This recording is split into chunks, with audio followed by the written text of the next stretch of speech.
नमस्कार बंधुगण बंधु माने आम शास्त्र रे किछि एपरि जिनिस विषय उल्लेख करा जायछि जेउ जिनिस गुड़िकर संबंध सीधा सड़क माँ लक्ष्मी सहित रहिछि। एही दिव्य वस्तु गुड़िकरे माँ लक्ष्मी निवास होइथाए। सेथिपई एही वस्तु गुड़िको आमको माँ लक्ष्मी परि सम्मान देबा उचित। सेही वस्तु गुड़िको आमको पूजा करिबा उचित एवं सेही वस्तु गुड़िकर व्यवहार करिबा समय शास्त्रीय नियम गुड़िकर मध्य पालन करिबा उचित। माँ लक्ष्मी धन एवं ऐश्वर्यर देवी होइथांती। माँ लक्ष्मी मनुष्य को समस्त प्रकारर भौतिक सुख प्रदान करिथांती एवं जो व्यक्ति उपरे माँ लक्ष्मी प्रसन्न होइथांती सेही व्यक्ति को जीवन रे केबे भी दारिद्र्यतार सामना करिबाको पड़ी न थाए। मात्र जो व्यक्ति उपरे माँ लक्ष्मी रुष्ट होइथांती सेही व्यक्ति को केही भी बंचाई पारि न थांती। सेही व्यक्ति को दुर्गति एवं दारिद्र्यतार सामना करिबाको पड़ी थाए। सेथिपई आपମାନେ समस्ते माँ लक्ष्मी को सर्वदा प्रसन्न करिबा उचित। माँ लक्ष्मी सहित संबंधित वस्तु गुड़ी को आमे घरे रखिबा उचित एवं सेही वस्तु गुड़ी को यथाविधि सम्मान दे पूजार्चना मध्य करिबा उचित, जहा फलरे माँ लक्ष्मीकर आम गृहरे स्थायी वास होई पारिबो। तेबे माँ लक्ष्मी सहित जड़ित थिबा वस्तु गुड़िकरे हेउछि झाड़ू, तुलसी गछ, मंगलसूत्र, पद्म फूल, शंख, श्रीजंत्र एही भली अनेक वस्तु रहिछि जहार वर्णना आमर वेद, शास्त्र एवं पुराण रे उल्लेख रहिछि। एही साधारण लागुथिबा जिनिस गुड़िक माँ लक्ष्मीकर अत्यंत प्रिय होइथाए एवं जेउ स्थान रे एही जिनिस गुड़िक रहिथाए सेही स्थान रे माँ लक्ष्मीकर मध्य निवास होइथाए। तेबे आजिर एही भिडियो रे आमे आलोचना करिबाकु जाउछे माँ लक्ष्मीकर सबुठारु प्रिय वस्तु झाड़ू विषय रे। झाड़ूटी आमको अत्यंत साधारण लागुथाई पारे, मात्र झाड़ूटी एक अत्यंत दिव्य वस्तु अटे, कारण झाड़ू मध्यरे माँ लक्ष्मीकर साक्षात निवास होइथाए। सेथिपई झाड़ूर आम गृहरे एक महत्वपूर्ण स्थान होइथाए। झाड़ू केवल आम घरर अलिया आवर्जना को ही सफा करि न थाए, एहा सहित आम घरर नकारात्मक ऊर्जा गुड़ी को मध्य आम घरु बाहर करि देइथाए। माँ लक्ष्मी को स्वच्छता प्रिय होइथाए एवं झाड़ू द्वारा ही आमे आमर घर को स्वच्छ करिथाउ एवं जेउ गृहरे स्वच्छता न थाए सेही गृहरे माँ लक्ष्मी केबे भी वास करि न थांती। तेबे आसंतु जानि नेबा झाड़ू सह जड़ित महत्वपूर्ण वास्तु नियम एवं एमिति किछि महत्वपूर्ण उपाय जहा आपणकर दारिद्र्यता को सबुदिन पई दूर करिदेबो। बंधु माने झाड़ू को अत्यंत पवित्र वस्तु बोली माना जाइथाए। सेथिपई आमे जेतेबेले झाड़ूर प्रयोग करिथाउ सेतेबेले आमको शास्त्रर नियम गुड़िकर पालन करिबा उचित, जहा कि झाड़ू सहित संबंधित अटे। झाड़ू को घरर केउ स्थान रे रखिबा उचित, झाड़ू लगाइबार सठिक समय केउटी, झाड़ू केउ दिन किनिबा उचित तथा पुराना झाड़ू को आपण केउठारे रखिबा उचित, एही सब विषय उपरे वास्तु शास्त्र रे सविशेष उल्लेख करा जायछि। तेबे आपण माने जदि आपणको घरर पुराना झाड़ू को एक निश्चित स्थान रे लुचाई के रखंती तेबे आपणको घरे केबे भी धनर अभाव होई न थाए। पुराना झाड़ू भी आपणकर अनेक कार्य रे आसी थाए। आपणको केवल वास्तु रे उल्लिखित नियम गुड़िकर पालन करिवार आवश्यकता रहिछि। प्रथम कथा हेउछि आपण झाड़ू को केबे भी अपमानित करिबा उचित नहीं, कारण झाड़ू रे साक्षात माँ लक्ष्मीकर वास होइथाए। तेनु झाड़ू रे आपण केबे भी गोड़ मारिबे नहीं। झाड़ू रे कोनोसी व्यक्ति को किंबा कोनोसी पशु पक्षी को प्रहार करिबे नहीं। झाड़ू को केबे भी डेई की जिबे नहीं। जदि आपण झाड़ू रे आपणकर गोड़ अजाणतरे बाजी जाउची तेबे तुरंत आपण झाड़ू को मुंडिया मारी क्षमा प्रार्थना करिबा उचित। एहा व्यतीत झाड़ू रे केबे भी अइठा किंबा कोनोसी अपरिष्कार जिनिस मध्य ओळाइबा उचित नुहे। द्वितीय रे आपण सर्वदा निजर झाड़ू को कोनोसी एक स्थान रे लुचाई रखिबा उचित, जेमिति सेही झाड़ू उपरे कोनोसी बाहर लोकंकर नजर पड़िबो नाही, कारण झाड़ू घरर लक्ष्मी होइथाए। जेमिति आपण निजर टंका पैसा को सर्वदा लुचाई की रखिथांती, बाहर लोकंकर दृष्टिर आढ़ुआଳରେ रखिथान्ते सेहीपरि झाड़ू को मध्य आपण एपरि एक स्थान रे रखिबा उचित जेपरि बाहर लोकंकर दृष्टि आपणक घरर झाड़ू उपरे न पड़ुथिबो।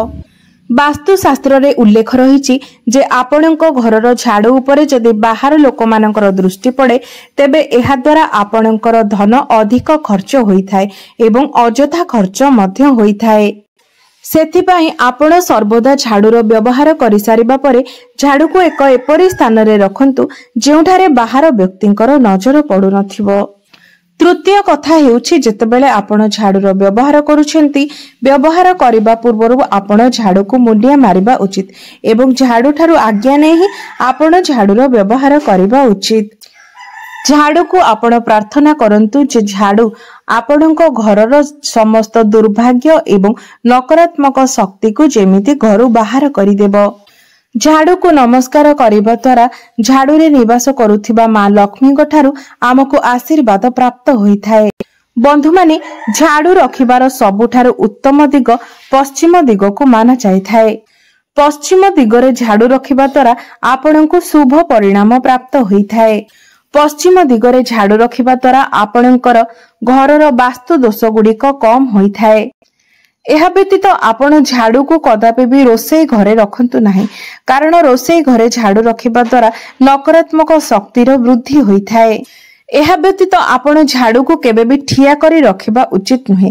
शास्त्र अनुसारे ठिया होइथिबा झाड़ू एवं ठिया होइथिबा मां लक्ष्मीकर मूर्ति एहा आपणको घरु मां लक्ष्मी चाली जिबार संकेत होइथाय।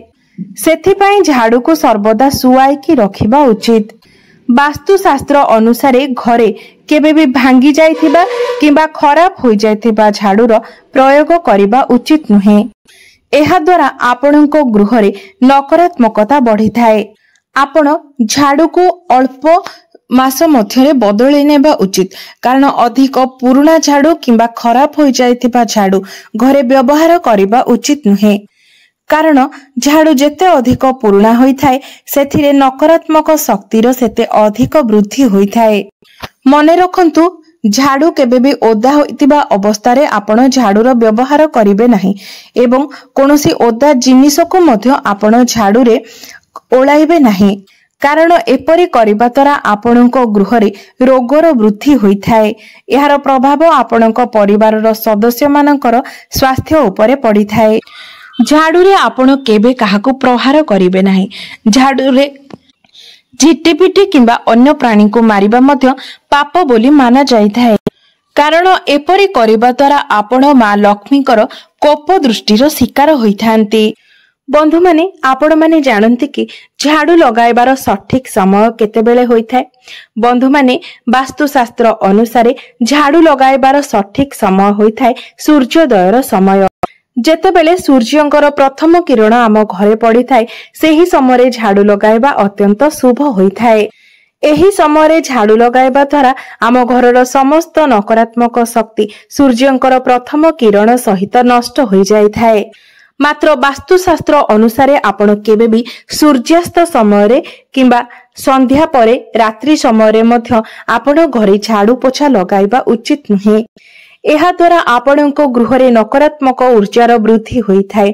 शुभ कार्य अनेक बाधा विघ्न आसी थाए एवं मां लक्ष्मी मध्य आपणको गृह को परित्याग करि देइथांती। जदि आपणको घरर कोनोसी सदस्य कोनोसी भी गुरुत्वपूर्ण कार्य रे बाहर को जाउछंती तेबे सेही समय आपण घरे केबे भी झाड़ू लगाइबा उचित नुहे। बंधु माने झाड़ू एक एपरी वस्तु होइथाय जहाको आपण केबे भी कोनोसी व्यक्ति को उद्धार रे किंबा व्यवहार करिबा पई देबा उचित नुहे। जिए जेते मागिले भी आपण केबे भी निज घरर झाड़ू अन्य को देबा उचित नुहे। एपरे करिबा द्वारा झाड़ू सहित मां लक्ष्मी मध्य आपणको घरु चली जाइथांती। बंधु माने मंदिर रे झाड़ू दान करिबा अत्यंत शुभ होइथाय। मात्र कोनोसी व्यक्ति को झाड़ू दान करिबा उचित नुहे। एहा सहित आपण अन्य मानको घरर झाड़ू मध्य केबे भी निज घर को आनिबा उचित नुहे किंबा अन्य घरर झाड़ू निज घरे व्यवहार करिबा उचित नुहे। झाड़ू सर्वदा निज टंकारे किणिकी आनिबा उचित एवं सेही झाड़ू को निज घरे व्यवहार करिबा उचित। तेबे झाड़ू किणिबार सबुठारु शुभ दिन शनिवार को माना जाय थाए। आपण शनिवार दिन नुआ झाड़ू किणिके आणंतु एवं झाड़ू रे कुंकुम हलदी एवं अक्षत रखी पूजा करि सारिबा परे ही आपण झाड़ू को सेही शनिवार दिन ठारु ही व्यवहार करिबा आरंभ करंतु। झाड़ूर पूजा न करी केबे भी झाड़ूर व्यवहार करिबा उचित नुहे। झाड़ू को आपण घरर गोटे कोणरे रखी सेतिरे हलदी एवं कुंकुम लगाई अक्षत पकाई ताको विधि विधान सहकारे पूजा करिबा उचित। बंधु माने घरर पुराणा झाड़ू को केबे भी गुरुवार शुक्रवार किंबा एकादशी तिथि रे घरु बाहर करी फोपाड़िबा उचित नुहे। एही दिन गुड़िकरे घरु झाड़ू बाहर करिबा द्वारा माँ लक्ष्मी मध्य आपणको घरु चली जाइथांती। बंधु माने आपण निज घरर पुराणा झाड़ू को घरर उत्तर पूर्व कोणरे संभाळिकी रखंतु एवं मने रखिबे जेउठारे काहार दृष्टि पडु नथिबो। एही दिगरे घरर पुराणा झाड़ू रखिबा द्वारा आपणको घरर नकारात्मक शक्ति गुड़िक नष्ट होई जाय थाए। मने रखिबे झाड़ू को केबे भी आपण पोड़िबे नाही, कारण झाड़ू को पोड़िबा द्वारा आपणको जीवन रे दुर्भाग्य आसी थाए। शास्त्र अनुसारे झाड़ूर दान करिबा अत्यंत शुभ बोली माना जाय थाए। आपण कोनोसी शनिवार दिन कोनोसी मंदिर रे झाड़ूर गुप्त दान करिबा उचित। मने रखिबे झाड़ूर गुप्त दान करिबा द्वारा ही आपणको एहार शुभत्व प्राप्ति होई थाए। बंधु माने जदि आपणको गृह रे आर्थिक समस्या लागि रहुछि, धनर अभाव लागि रहुछि, तेबे गुरुवार दिन आपण भगवान विष्णु एवं माँ लक्ष्मी सहित झाड़ूर पूजा मध्य करिबा उचित। भूमि उपरे किछि अक्षत रखी ता उपरे झाड़ू को रखी आपण झाड़ूर पूजा करिबा उचित एवं सेही झाड़ू रे ही आपण निज घर को स्वच्छ करिबा उचित। एपरि करिबा द्वारा आपणको गृहर समस्त नकारात्मक ऊर्जा गुड़िक नष्ट होइथाए एवं आपणको गृह रे सुख समृद्धिर वृद्धि होइथाए। तेबे बंधु माने एही बळी भाबरे शास्त्र गुड़िकरे झाड़ू संबंधित गुरुत्वपूर्ण नियम गुड़िक विषय उल्लेख रहिछि। तेबे आपण माने जदि एही छोट छोट कथा को ध्यान रे रखंती तेबे एहा द्वारा आपणको गृहर अनेक उन्नति होइथाए एवं आपणको जीवनर अनेक गुड़िए समस्या मध्य दूर होई जाइथाए। तेबे बंधु माने मोर एही भिडियोटी जदि आपण मानकु भल लागिथाए तेबे भिडियोटी को लाइक करी चैनल टी को सब्सक्राइब करि देबे एवं कमेंट बॉक्स रे भक्ति एवं श्रद्धार सहित जय माँ लक्ष्मी निश्चय लिखिबे।